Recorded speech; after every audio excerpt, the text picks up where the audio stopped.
2 ಪ್ರಶ್ನೆಗಳಿಗೆ quick answers. ಮೊದಲನೇ ಪ್ರಶ್ನೆ, ನಾವು ಎಷ್ಟು ಒಳ್ಳೆಯವರಾದ್ರೂ ಜನರು ನಮ್ಮನ್ನ ದ್ವೇಷ ಮಾಡ್ತಾರೆ. ಸ್ವಯಂ ಭಗವಂತನಾದ ಶ್ರೀಕೃಷ್ಣನಿಗೆ ದುರ್ಯೋಧನ, ಧೃತರಾಷ್ಟ್ರ, ಶಕುನಿ ಎಲ್ಲರೂ ಅವನನ್ನ ದ್ವೇಷ ಮಾಡ್ತಿದ್ರು.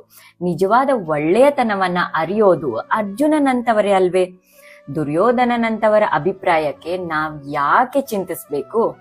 2ನೇ ಪ್ರಶ್ನೆ, ದೇವರು ಒಮ್ಮೆ ನಮ್ ಕಣ್ಣಿಗೆ ಕಾಣ್ಲಿ, ಆಗ ನಾವು ನಂಬ್ತೀವಿ ಮತ್ತೆ ಭಕ್ತಿ ಮಾಡ್ತೀವಿ. ಇಲ್ಲಿ ನಾವು ಅರ್ಥ ಮಾಡ್ಕೊಳ್ಬೇಕಾಗಿರೋದು, ನಾವು ಅವನನ್ನ ನಂಬ್ತೀವೋ ಬಿಡ್ತೀವೋ ಮತ್ತೆ ನಾವು ಅವನ ಭಕ್ತಿ ಮಾಡ್ತೀವೋ ಇಲ್ವೋ, ಇದ್ ಯಾವ್ದ್ರಿಂದನೂ ಅವನಿಗೆ ಯಾವ ಲಾಭನೂ ಇಲ್ಲ, ಇದರ ಅವಶ್ಯಕತೆನೂ ಅವನಿಗಿಲ್ಲ. ಎಲ್ಲದರ ಅವಶ್ಯಕತೆ ಇರೋದು ನಮಗೆ. ಮತ್ತೆ ನಮ್ ಕಣ್ಣಿಗೆ ಕಾಣ್ಲಿ ಅಂತ ಹೇಳೋರ್ಗೆ ಒಂದ್ ಪ್ರಶ್ನೆ, ದುರ್ಯೋಧನ ಎಷ್ಟು ಬಾರಿ ಶ್ರೀಕೃಷ್ಣನನ್ನ ನೇರವಾಗಿ ನೋಡಿದಾನೆ, ಅವನ ಜೊತೆ ಮಾತನಾಡಿದಾನೆ, ಕೃಷ್ಣನ ಉಪದೇಶಗಳನ್ನ ಕೂಡ ಕೇಳಿದಾನೆ. ಏನ್ ಪ್ರಯೋಜನ ಆಯ್ತು? ಅವನು ಯಾವತ್ತೂ ಭಗವಂತನನ್ನ ನಂಬಲಿಲ್ಲ, ಶರಣಾಗ್ಲಿಲ್ಲ. ಹೀಗಾಗಿ ಭಗವಂತ ಅವನ ಜೀವನದಲ್ಲಿ ಶಕ್ತಿಯಾಗಿ ಕೆಲಸ ಮಾಡ್ಲಿಲ್ಲ. ಅದೇ ಸಮಯದಲ್ಲಿ ಅಲ್ಲೇ ಇರುವಂತಹ ಅರ್ಜುನನ ಮನಸ್ಸು ಶುದ್ಧವಾಗಿತ್ತು, ನಿಸ್ವಾರ್ಥವಾಗಿತ್ತು. ಮತ್ತೆ ಆತನು ಸಂಪೂರ್ಣ ಶರಣಾಗತಿಯಲ್ಲಿ ಭಗವಂತನನ್ನ ಒಪ್ಪಿಕೊಂಡಿದ್ದ. ಆದ್ದರಿಂದ ಶ್ರೀಕೃಷ್ಣನು ಅರ್ಜುನನ ರಥದ ಸಾರಥಿಯಾಗಿ ನಿಂತ, ಗುರುವಾಗಿ ಮಾರ್ಗದರ್ಶನ ಕೂಡ ನೀಡ್ದ. ದುರ್ಯೋಧನ ಭಗವಂತನನ್ನ ಪ್ರತ್ಯಕ್ಷವಾಗಿ ಕಂಡ್ರೂ ಕೂಡ ಅವನಿಗೆ ಏನು ಅರ್ಥ ಆಗ್ಲಿಲ್ಲ. ಆದ್ರೆ ಅರ್ಜುನನಂತವರಿಗೆ ಭಗವಂತನು ತನ್ನ ವಿಶ್ವರೂಪವನ್ನೇ ತೋರಿಸ್ದ. ಅದು ಎಷ್ಟು ಅಪರೂಪದ ದರ್ಶನ ಅಂದ್ರೆ, ಶ್ರೀಕೃಷ್ಣನು ಅರ್ಜುನನಿಗೆ ಹೇಳ್ತಾನೆ, ನೀನು ನನ್ನ ಈ ರೂಪವನ್ನ ಅಂದ್ರೆ ವಿಶ್ವರೂಪವನ್ನ ನೋಡಿರುವೆ. ಇದು ತುಂಬಾ ಅಪರೂಪವಾದ ದರ್ಶನ.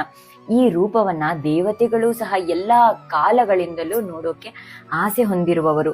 ಈ ರೀತಿಯ ದರ್ಶನವನ್ನ ಯಾರು ವೇದ ಪಠಣಗಳಿಂದ, ತಪಸ್ಸಿನಿಂದ, ದಾನದಿಂದ ಅಥವಾ ಯಜ್ಞಗಳಿಂದಲೂ ನೋಡಲಾರರು. ಆದರೆ ನೀನು ಇಂತಹ ದರ್ಶನವನ್ನ ನೋಡಿರುವೆ ಅಂತ. ಇದಕ್ಕೆ ಕಾರಣ ಏನು ಗೊತ್ತಲ್ವಾ? ಅರ್ಜುನನಲ್ಲಿದ್ದ ಭಕ್ತಿ ಮತ್ತು ಪ್ರೀತಿ, ಸಂಪೂರ್ಣ ಶರಣಾಗತಿ. ಆದ್ದರಿಂದ ಭಗವಂತನನ್ನ ಕಾಣೋಕೆ ದುರ್ಯೋಧನನಂತಹ ಕಣ್ಣುಗಳು ಬೇಕೇ ಇಲ್ಲ ನಮಗೆ, ಅರ್ಜುನನಂತಹ ಹೃದಯ ಬೇಕು. ನಾವು ನಮ್ಮ ಜೀವನದಲ್ಲಿ ನಿಜವಾಗಿಯೂ ಭಗವಂತನ ಸಹಾಯ ಬೇಕಿದ್ರೆ, ಮಾರ್ಗದರ್ಶನ ಪಡೆಯೋಕೆ ಬಯಸ್ತೀವಿ ಅಂತಂದ್ರೆ ಕೇವಲ ದರ್ಶನ ಪಡೆಯೋದ್ರಿಂದ ಪ್ರಯೋಜನ ಇಲ್ಲ. ನಾವು ಮೊದಲು ಅರ್ಜುನನಾಗ್ಬೇಕು.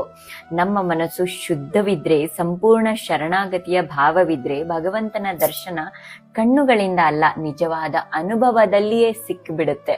ಭಗವಂತನನ್ನ ನಿಜವಾಗ್ಲೂ ಪ್ರೀತಿಸೋಣ, ಆತನು ನಮ್ಮ ಜೀವನದ ಸಾರಥಿಯಾಗ್ಲಿ ಅಂತ ಹಾರೈಸೋಣ. ಅದೇ ನಿಜವಾದ ದರ್ಶನ ಮತ್ತೆ ಅದೇ ನಿಜವಾದ ಗೆಲುವು. ಹರೇ ಕೃಷ್ಣ.